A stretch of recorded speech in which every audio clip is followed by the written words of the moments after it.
memang kalau persoalan pertambangan di wilayah selatan itu dilematis, Pak Beni.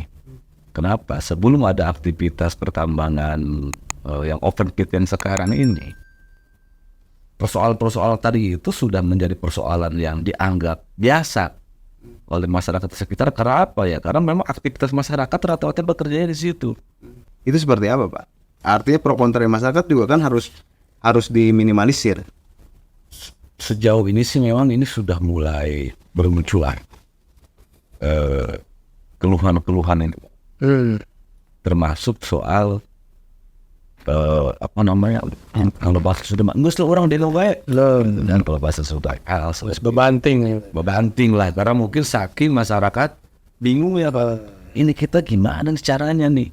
Suka ada informasi nih dari masyarakat yang mengeluhkan apa saja keluhannya, termasuk misalkan keluhan di pertambangan masyarakat misalkan ya. Nah kebetulan saya juga baru tahu informasi yang pertambangan yang tadi sampaikan oleh Pak Jaro tadi ya. Kalau sudah izin pertambangan mestinya pasti dia sudah melalui tahapan kan, ada AMDAL segala macam itu sudah dilakukan atau belum? Iya.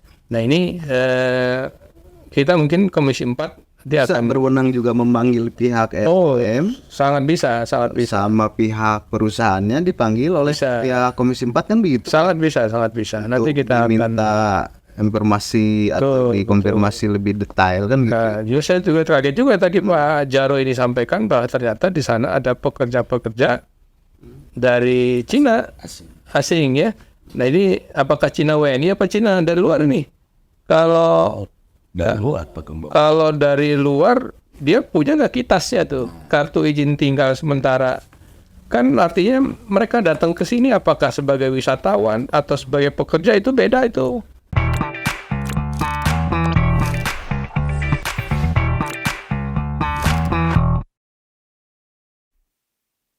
Assalamualaikum warahmatullahi wabarakatuh. Pemirsa Cep TV Banten dan sahabat Banten Podcast. Kali ini kami berhasil dan alhamdulillah direspon oleh beberapa narasumber. Kita akan membahas selama 60 menit ke depan persoalan yang terjadi di wilayah Lebak Selatan, yaitu adanya penambangan. Penambangan ini tidak bisa dihindari karena sumber daya alam di wilayah Lebak Selatan itu sebagian besar itu juga wilayah pertambangan. Masyarakat hidup daerah penambangan selain pertanian. Telah hadir bersama saya di studio yang pertama Pak Gembong Sumedi. Selamat datang di studio kami, Pak. Assalamualaikum. Waalaikumsalam warahmatullahi wabarakatuh. Terima kasih atas waktu menyempatkan waktunya bisa hadir, Pak. Semoga kita bisa menjawab keresahan-keresahan masyarakat di Lebak Selatan, Pak. Baik. Karena Pak Gembong Komisi 4 yang menangani bidang pertambangan ya. Salah satunya. Selamat datang juga kepada Pak Lurah Rafiq Rahmat Taufik Jaro. Kita sebutnya Jaro. Kepala desa ya, Kades ya. Kepala desa. Siap. Dari jauh, dari Lebak Selatan, beliau menyempatkan waktunya. Semoga hadirnya beliau nanti bisa juga turut mencerahkan. Amin.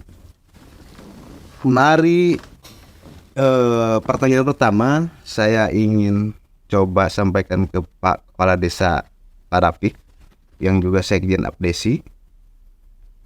Pak Rafiq, kita ini menerima banyak aduan dari masyarakat bahwa di wilayah Lebak Selatan ada daerah Cibeber, Bayah, Panggarangan dan sebagainya, itu di sana itu zonanya zona pertambangan.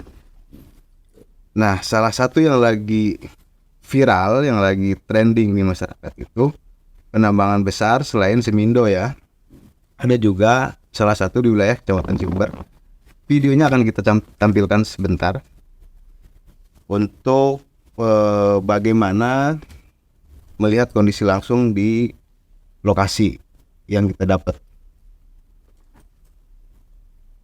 Nah, ini videonya bisa kita lihat.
ini berada di wilayah Kecamatan Cibeber, Kabupaten Lebak. Nah ini mungkin para Pik juga bisa sambil menjelaskan. Ini kalau nggak salah ini di wilayah Cibeber, ini di wilayah lupa kan nggak salah ini. Karena memang di Cilegon itu ada beberapa titik lokasi yang apa di open pit itu ya. Ada Cikupa, ada Cikoneng, dan terbagi di beberapa desa, mulai dari desa Cibeber, desa Warung Banten, desa Ciherang, dan beberapa desa-desa lainnya memang yang masuk dalam wilayah izin usaha pertambangan PSBJ itu. Jadi bukan hanya di satu titik, ada di beberapa titik yang memang, tapi masih satu area hamparan gunung-gunung yang memang ada di wilayah atas sana.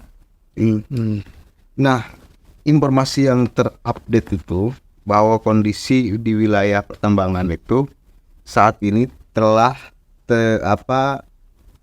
dikuasai oleh PMA. Benar, Pak? Yang saya tahu begini, sebenarnya kalau berbicara perusahaan itu kan punya PT ya, PT. Kalau kita menyebutnya PT SBJ atau PT Samudra Banten Jaya. Yang kita tahu SBJ itu punya lokal, punya Indonesia. Bahkan yang saya dengar ada direktur utamanya dari orang Tangerang. Tapi fakta, bukan praduga, bukan. Fakta apa? Fakta yang terjadi di lapangan memang yang menjalankannya itu orang-orang Cina yang menjalankannya, walaupun perusahaan yang digunakan untuk menjalankan aktivitas itu perusahaan punya Indonesia. Nah ini saya nggak tahu juga nih apakah perusahaan itu dipinjam oleh si orang-orang Cina itu, apakah misalkan pola tahu saya nggak tahu, karena ini ranahnya ada di pemerintah yang memang harus melakukan upaya-upaya mengklirkan soal itu, bukan ada di KW ranahnya. Tapi yang saya tahu tadi itu pemodalnya adalah Cina. Sejauh mana dampaknya keberadaan itu terhadap masyarakat? Kalau yang saya dengarkan, masyarakat lokal malah semakin tersingkirkan begitu dan tidak diperdayakan seperti hal-hal yang semindo misalnya, penambangan itu.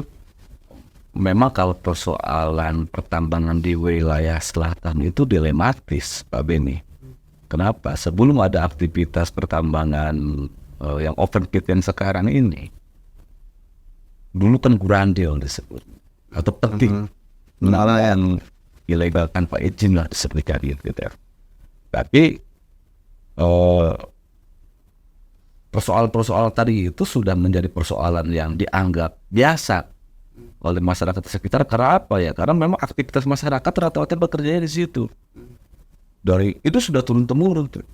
Bahkan kalau berbicara sisi positifnya, akibat dari masyarakat yang menjadi gurandil, yang menjadi peti, itu yang tadinya wilayah sana itu dulu kan masih rendah tingkat pendidikan, baik SMP, SMA, S1, bahkan S2. Sekarang gara-gara itu, boleh dicek di wilayah Cibober itu sekarang S1 itu udah banyak ini. S2 mungkin banyak juga. Karena apa? Karena dengan mereka melakukan itu, penghasilannya kan dari nama, sehingga mereka bisa membiayai anak-anaknya untuk bersekolah. Karena ada prinsip dari masyarakat sana, nggak apa-apa bapaknya seperti ini, tapi saya tidak mau anak saya seperti bapaknya. Makanya saya rela menjadi gurandil dengan bertaruh nyawa. Yang penting anak saya hebat, yang penting anak saya bisa berpendidikan sehingga tidak sama persis dengan bapaknya. Nah itu sisi positifnya ya. Nah, Pak Gembong, selain di Komisi 4, karena Pak Gembong juga ketua di BPPKS, bumi, air juga menjadi anugerah yang Allah berikan untuk umat manusia. Tapi kemudian ketika itu menjadi malapetaka, kan bukan salah Tuhan memberi, tapi salah manusia yang mengelola. Betul. Kekhawatiran yang terjadi di masyarakat itu, kondisi sekarang bawah itu kropos pasca penambangan emas di wilayah Lebak Selatan di tahun Belanda. Nah, kami ke wilayah warga itu berharap. Saya juga melihat pengawasan dari anggota DPRD yang duduk yang dapil sana ataupun yang membidagi sana, gaungnya belum terlihat. Padahal seringkali terjadi korban-korban yang meninggal, urusannya nyawa gitu. Sejauh mana sih Pak pengawasan yang dilakukan oleh pihak Komisi 4 terhadap zona-zona wilayah penambangan di Banten Selatan khususnya? Ya, jadi memang pola pengawasan yang dilakukan oleh DPRD Banten ya, karena memang luas wilayah Provinsi Banten ini juga cukup luas dan anggota DPRD Banten juga terbatas ya, apalagi kalau kita bicara komisi 4 kan sekitar 20 orang dengan dapil yang berbeda-beda gitu ya. Nah sehingga memang kalau pas berdekatan dengan wilayah dapilnya, saya pikir mungkin teman-teman yang dari dapil itu dia akan langsung melakukan pengawasan gitu ya. Tapi kalau memang cukup jauh wilayahnya, biasanya kita suka ada informasi nih dari masyarakat yang mengeluhkan apa saja keluhannya, termasuk misalkan keluhan di pertambangan masyarakat misalkan ya. Nah kebetulan saya juga baru tahu informasi yang pertambangan yang tadi sampaikan oleh Pak Jaro tadi ya, bahwa di sana ada pertambangan yang open pit yang biasanya selama ini masyarakat kita di sana lewat gurandil yang ngebolongin itu ya. Nah, sekarang udah open pit seperti itu. Memang pasti dampaknya akan jauh berbeda gitu ya. Kalau gurandil itu yang masuk gua itu paling kan kalaupun runtuh ya hanya sekitar situ aja gitu ya, hanya menimpa orang yang bekerja di situ. Tapi kalau open pit seperti itu khawatir gitu kan, tadi kita lihat fotonya udah gundul semua itu. Sementara kan kalau sudah gundul seperti itu, tidak ada tanaman yang bisa menyerap dan menahan air, khawatir ketika nanti turun hujan deras begitu. Saya yakin kan pasti di daerah ketinggian Pak Jarwo ya. Artinya ketika nanti longsor akan turun ke bawah, yang di bawahnya banyak masyarakat, itu akan bencana yang luar biasa, tidak bisa membayangkan. Jadi saya pikir ini, kalau melihat ini tadi, saya pikir nanti Komisi 4 harus melihat ke sana. Harus Pak. Untuk memastikan ya dari sisi keamanannya ya kan, dari lingkungannya, artinya apakah perusahaan itu ketika katakanlah ya, kita belum ngecek apakah mereka sudah punya izin pertambangannya atau enggak, atau kalau sudah izin pertambangan mestinya pasti dia sudah melalui tahapan kan, ada AMDAL segala macam, itu sudah dilakukan atau belum? Iya. Nah ini kita mungkin Komisi 4 dia Bisa akan berwenang juga memanggil pihak LM sangat bisa sama pihak perusahaannya dipanggil oleh pihak Komisi 4 kan begitu. sangat bisa nanti kita akan minta informasi atau dikonfirmasi lebih detail kan gitu. Nah, saya juga kaget juga tadi Pak Jaro ini sampaikan bahwa ternyata di sana ada pekerja-pekerja dari Cina asing ya. Nah ini apakah Cina WNI apa Cina dari luar ini? Kalau dari luar dia punya nggak kitasnya tuh, kartu izin tinggal sementara, kan artinya mereka datang ke sini apakah sebagai wisatawan atau sebagai pekerja, itu beda itu.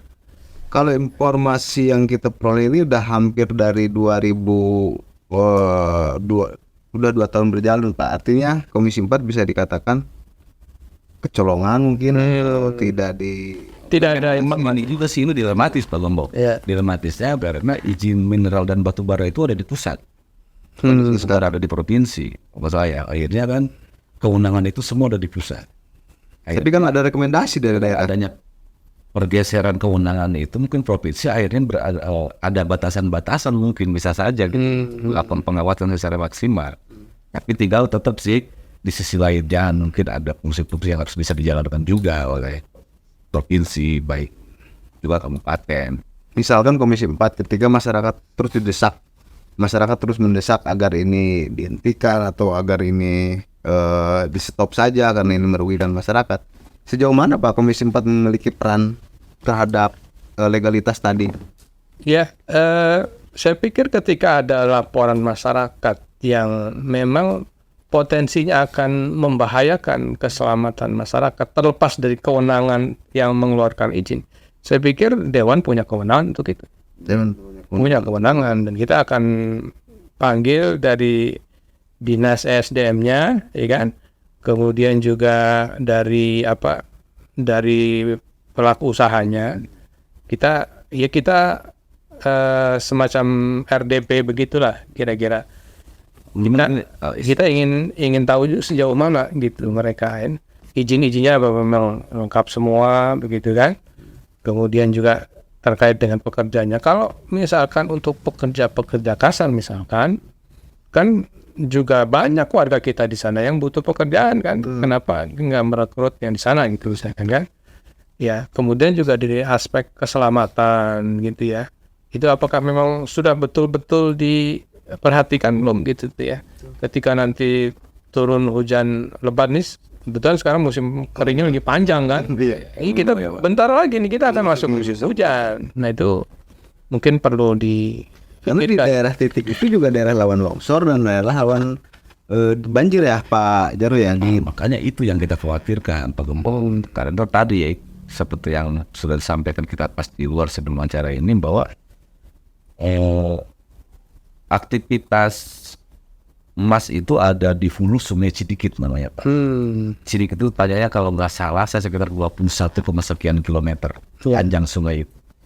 Di bawahnya itu di bantaran Sungai Cidikit sepanjang 21 kilometer itu ada puluhan ribu masyarakat yang Teralili hidup. Mengandalkan air dari situ ya. Yang juga memanfaatkan air itu kan.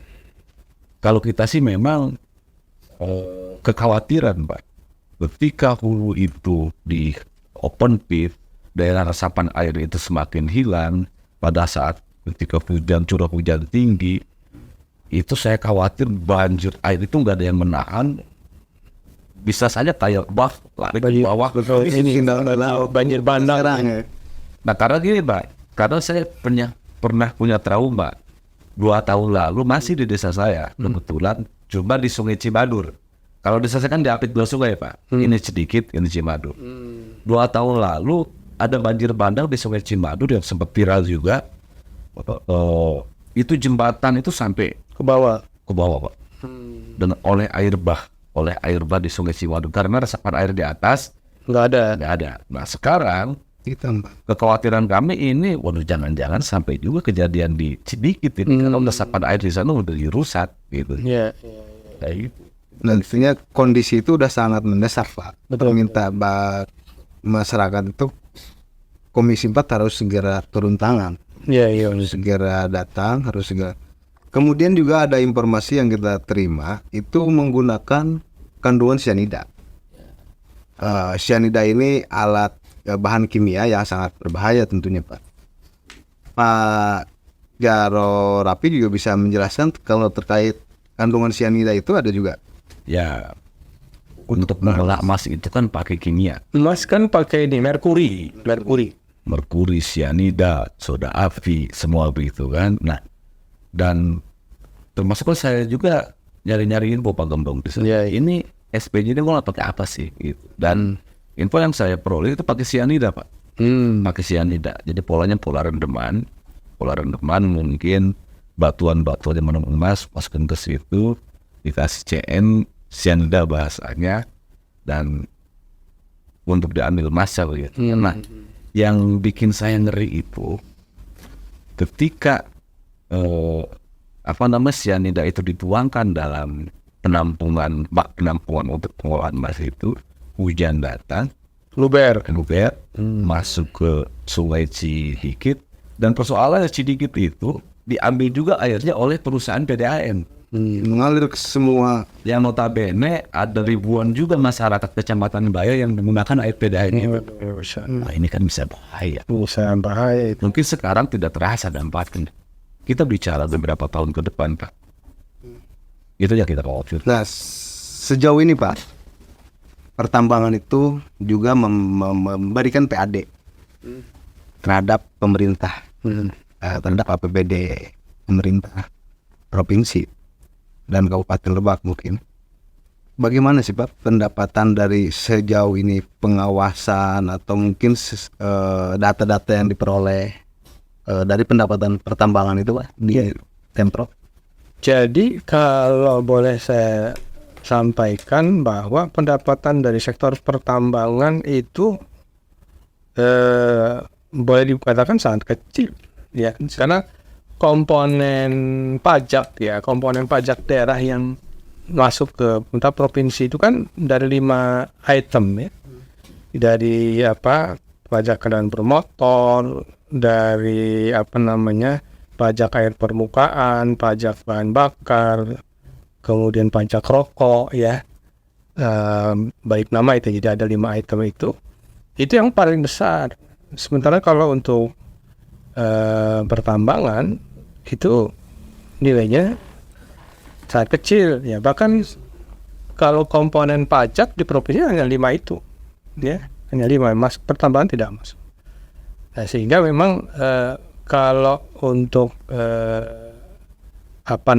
pajak ini ke provinsi memang tidak ada, paling retribusi berkali kecil. Jadi tidak sebanding lah kalau dilihat dari kerusakan lingkungan yang ditimbulkan dengan pendapatan asli daerah yang masuk, itu sangat tidak sebanding. Misalkan dengan dengan perusahaan, kalau di selatan itu ada Semindo, sama juga kan wilayah penambang. Ya. Itu bagaimana terhadap sepengetahuan Bapak di Komisi 4 kontribusinya terhadap pemerintah? Karena di sana juga korban jiwa juga sering terjadi gitu ya. Pak. Mungkin kalau seperti pabrik semennya di sana itu dia ada mempekerjakan karyawan, adalah pada pajak penghasilan segala macam, PPh itu ada ya. Coba kalau untuk pajak yang masuk ke provinsi memang kita hanya 5 item itu saja. Jadi kalau untuk pendapatan daerah dari sektor itu, yang setahu saya tidak ada itu ya. Mungkin ke pusat kali ya, karena kan itu yang inikan perizinannya kan pusat ya, mengeluarkan perizinan. Jadi itu lebih pada kewenangan di pusat ya. Jadi ke provinsi kita nggak ada. Nah, kecuali ada pajak-pajak yang di wilayah di kabupaten kota itu yang itu seperti pajak dari PBB-nya mungkin di situ ya, dari pajak bumi bangunan itu masuknya kan ke kabupaten kota. Kemudian juga pajak-pajak lain. Jadi kalau untuk provinsi 5 item itu tadi.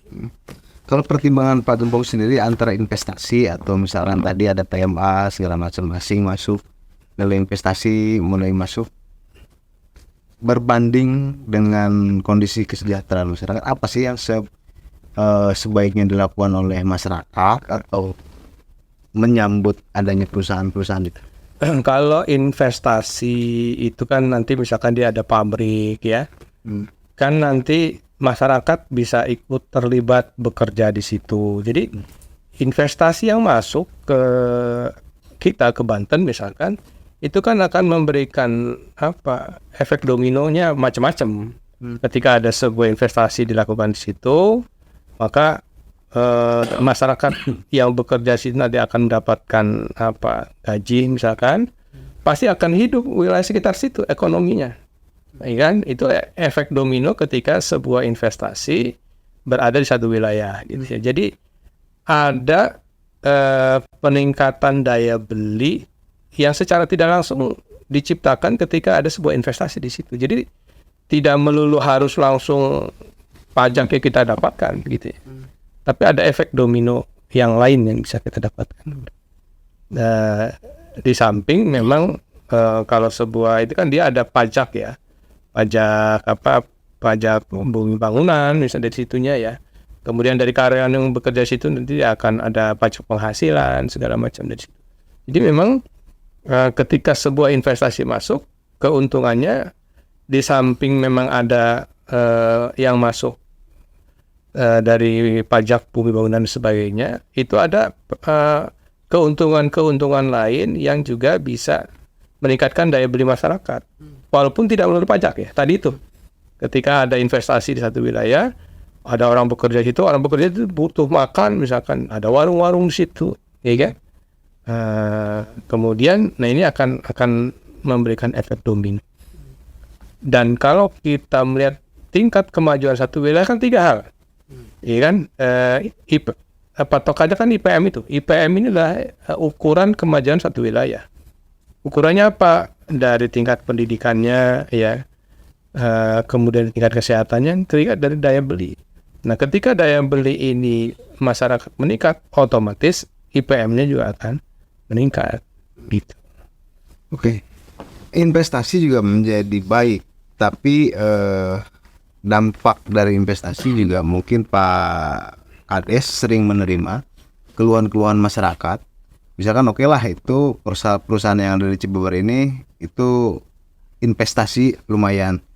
Tapi apa yang menjadi respon masyarakat sampai saat ini? Apakah lebih banyak positifnya atau lebih banyak selain tadi dampak-dampak lingkungan kerusakan alamnya? Investasi itu penting, tapi ada yang lebih penting, keamanan masyarakat di wilayah investasi. Dan berbicara soal investasi di bidang pertambangan, itu sudah dipastikan bahwa konsekuensi negatifnya lingkungan rusak. Itu tidak bisa dihindari.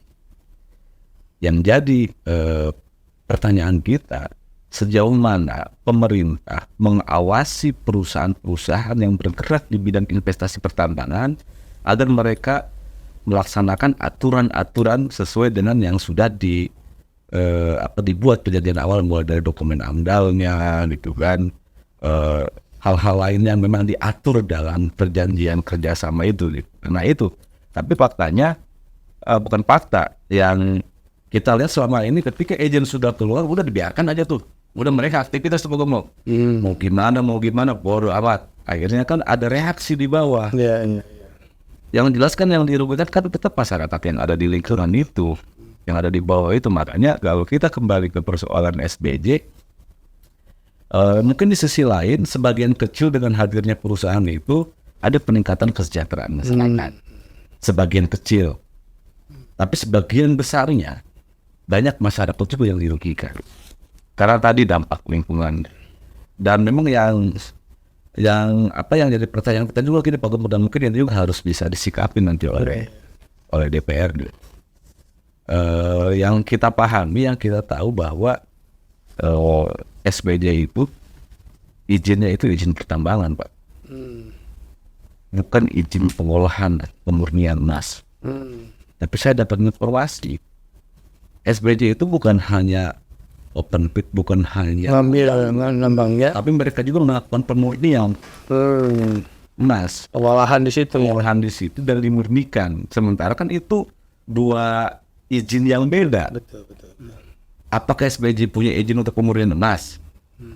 Karena yang saya tahu tadi Pak, itu hanya izin untuk penambangan. Berarti ketika misalkan mereka tidak punya izin pemurnian dan ternyata mereka memurnikan, berarti kan melanggar.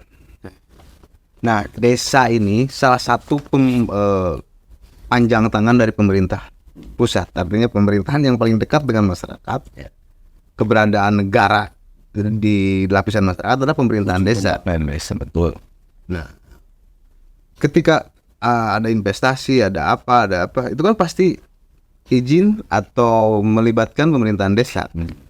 Nah, perusahaan itu seperti apa, Pak Jarod, terhadap ke desa misalnya? Yang saya tahu, desa dan desa terdampak terutama. Kewajiban perusahaan itu kan yang mengikat itu kan CSR, yang mengikat ya. Karena dalam kita bicara Perda CSR itu ada TJSL, tanggung jawab sosial lingkungan. Nah, ini selama SBJ ini ada di hulu, saya belum pernah mendengar ada CSR yang diberikan oleh SBJ itu ke wilayah yang ada di hilir. Ada berapa desa itu yang di bawah itu? Kalau desa itu ada satu, kalau yang di Alir Sungai Cidik itu tuh ya Pak, itu ada 3, 4. ada 5 desa kalau Masuk desa Jaro. masuk desa saya, Pak. Gitu. Mungkin mereka fokus di atas tapi tidak fokus di bawah. Ya, makanya dugaan kami banyak hal-hal yang diabaikan. Makanya kan kami berharap juga di sini kebetulan ada ketua dari Komisi 4 yang tentunya menjadi tumpuan kami nanti untuk mengadu, untuk berkeluh kesah. Makanya insya Allah nanti saya tadi sudah menyampaikan ke beliau, kita mau mengajukan RDP nanti untuk agar disikapi secara Artinya masyarakat akan menyampaikan secara langsung, akan datang ke Komisi 4 kepada wakil rakyatnya. wakil rakyatnya terkait Siap. Beliau wakil rakyat kita di provinsi. Makanya kita harus mengadu dulu nih ke wakil rakyatnya. Ya. pihak dari perusahaan yang tadi kita sebutkan SBJ kalau misalnya, itu juga sebenarnya sudah kita undang Pak agar bisa hadir di talk show ini. Cuman dengan alasan belum ada waktu, kemudian masih sibuk dan sebagainya, sehingga tidak hadir di acara di talk show kali ini. Nah kemudian Pak, saya sih lebih khawatir terhadap dampak-dampak yang longsor tadi sebagainya. Artinya langkah-langkah apa sih sebenarnya yang harus yang baik dilakukan agar dampaknya tidak juga berimbas panjang? Kalau cyanida udah jelas bahan kimia mengaliri wilayah sungai. Di wilayah-wilayah misalkan di wilayah Provinsi Banten lainnya yang ideal ketika terjadi investasi penambangan itu biar dampaknya tidak terlalu berisiko tinggi gitu. Ya. Jadi kan ketika mereka mengajukan izin, apalagi izin pertambangan ya, yang namanya izin AMDAL itu menjadi sesuatu yang harus begitu prioritas ya. Iya. Jadi pemerintah provinsi dalam hal ini LH misalkan, ya kan, dia mestinya tidak akan mengeluarkan izin AMDAL ketika gitu ya. Hal-hal yang terkait dengan pertambangan itu sudah dipenuhi. Mestinya gitu idealnya kan. Ya kita sih berharap dinas yang terkait yang mengeluarkan izin AMDAL itu memang bekerjanya penuh dengan integritas sesuai dengan aturan yang ada gitu ya. Jangan ada yang di skip gitu. Karena ketika satu aturan, satu regulasi ada yang di skip gitu, ya nanti kan dampaknya bukan saat ini saja gitu kan, di masa yang akan datang itu akan lebih parah. Dan yang jadi korban siapa? Masyarakat nantinya. Ya sehingga memang izin AMDAL ini menjadi izin yang tidak boleh ada satupun yang dilanggar. Ketentuan kan di situ macam-macam izin AMDAL itu kan. Artinya ketika pertambangan itu dilakukan oleh mereka, apa yang harus mereka siapkan harus supaya tidak ada antisipasi supaya tidak terjadi bencana di kemudian hari, ya kan? Kemudian wilayah-wilayah yang sudah digunduli itu, yaitu juga harus ada reboisasinya, gitu kan? Pasca tambang ya. Nah, kemudian juga pasca tambangnya itu harus ada tuh. Jadi setahu saya setiap izin pertambangan dia ada yang namanya deposit ya. Deposit itu tergantung cakupan berapa hektar yang dia kuasai. Itu sebagai ketika nanti pertambangan itu sudah selesai, itu kan harus ditutup tuh. Harus direboisasi segala macam. Itu kan dari mana? Nah, makanya pemerintah itu minta para pelaku penambangan itu dia menyetorkan itu dana untuk tadi itu pasca tambang.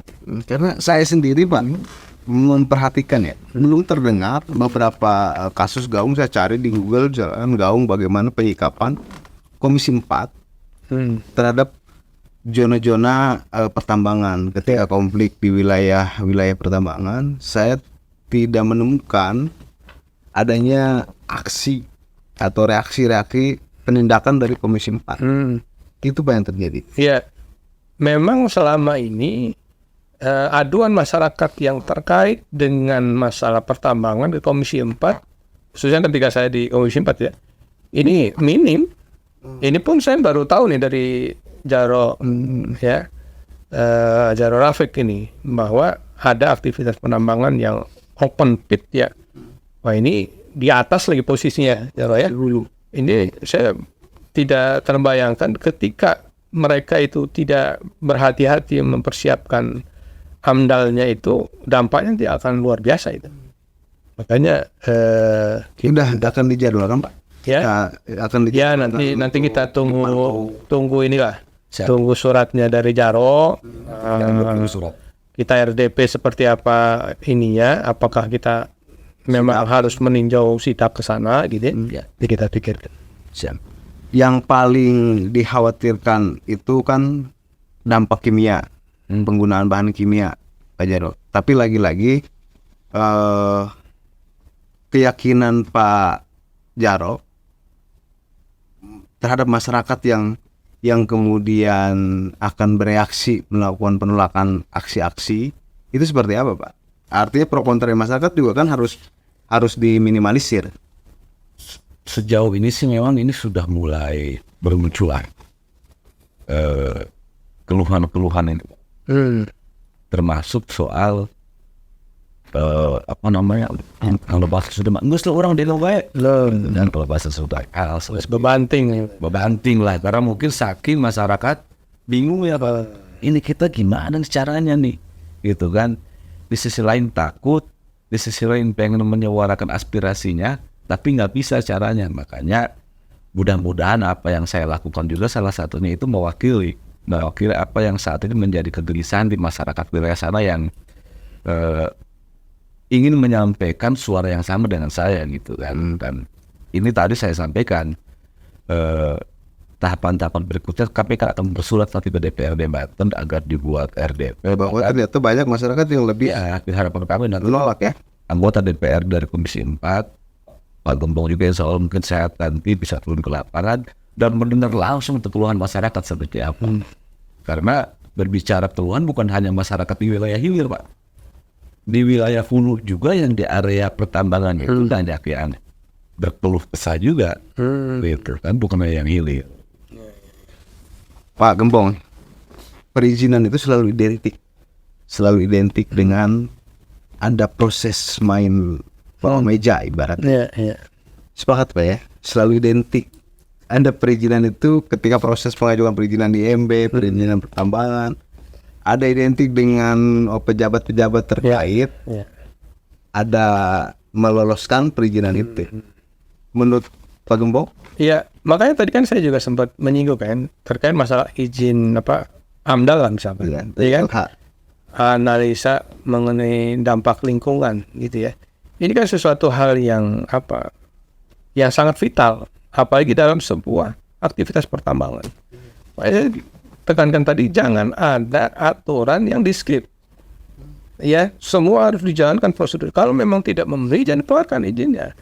Jangan hanya karena ada sesuatu akhirnya keluarlah izin AMDAL itu. Ini kan mungkin keuntungan sesaat buat tanda kutip oknum yang melakukan itu. Tapi apakah dia berpikir nanti dampaknya kepada masyarakat luas?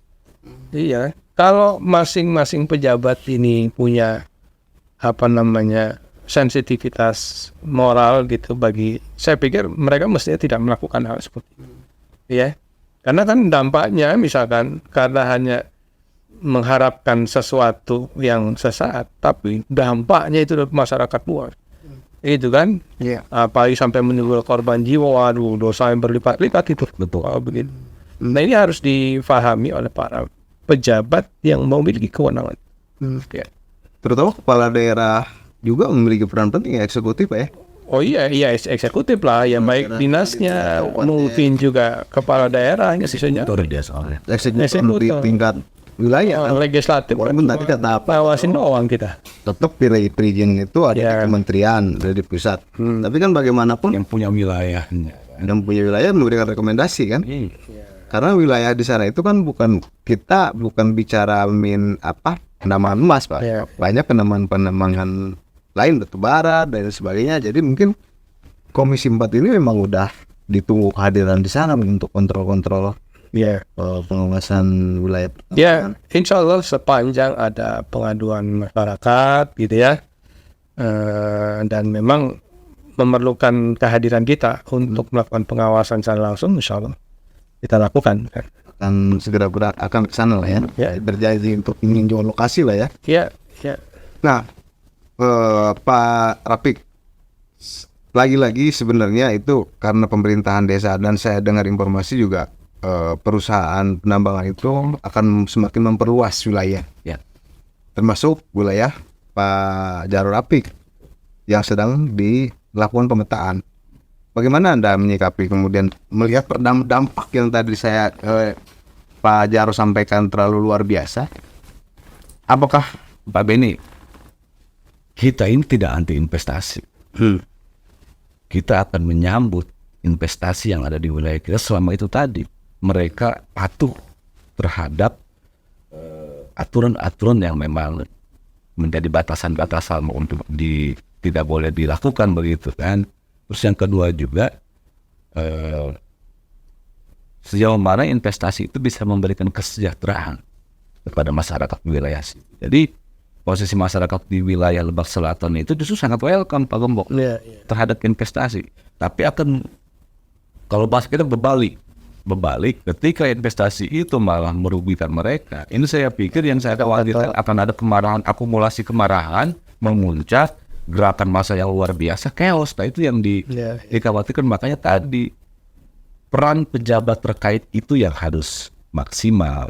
Jangan sampai tadi yang saya sampaikan di awal, izin diberikan, udah dilepas aja tanpa diawasi. Makanya perlunya fungsi pengawasan agar mereka patuh terhadap aturan-aturan itu. Gitu. Sekarang 2021 juga dampak banjir juga akibat dari akibat penanganan kan longsor dan segala macam, juga hutan gundul, terjadilah banjir sampai dari Jabar itu ya, Benur Jawa Barat, mantau turun sampai di titik nasional ramai juga. Nah itu kan juga dampak yang nyata ya. Nah, makanya ini yang saya tidak mau nih Gembong Terjadi lagi di sungai yang beda tapi masih di wilayah yang sama gitu. Apalagi memasuki musim hujan. Kalau di Kota Serang kan Sindanggela yang kemarin 14 Gembong ya, yang kemudian tidak menampung debit air, dan sekarang juga belum tahu sudah sampai seperti apa. Sebagai closing statement dari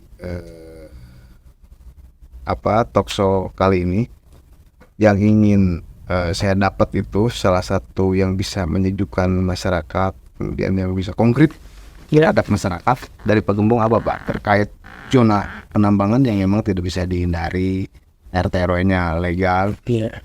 Apa kira-kira yang bisa menenangkan di hati masyarakat saat ini? Jadi terkait dengan investasi pertambangan ya. Jadi pada prinsipnya kita ya Provinsi Banten dalam hal ini tidak anti dengan investasi, tidak alergi lah dengan investasi. Karena kita tahu dengan investasi ini diharapkan akan meningkatkan daya beli masyarakat. Daya beli masyarakat meningkat, maka IPM wilayah kita juga akan meningkat, kan gitu. Tetapi di sisi lain jangan sampai investasi ini justru akan merugikan masyarakat. Ya, sehingga saya menghimbau kepada para pengambil kebijakan bagi yang mengeluarkan izin, begitu ya. Ini harus betul-betul melaksanakan tugasnya itu sesuai dengan regulasi dan tupoksi yang ada. Jangan sampai regulasi ini dilewatkan hanya karena sekedar adanya upaya-upaya untuk yang upaya tanda kutip ilegal sehingga perizinannya bisa dikeluarkan gitu.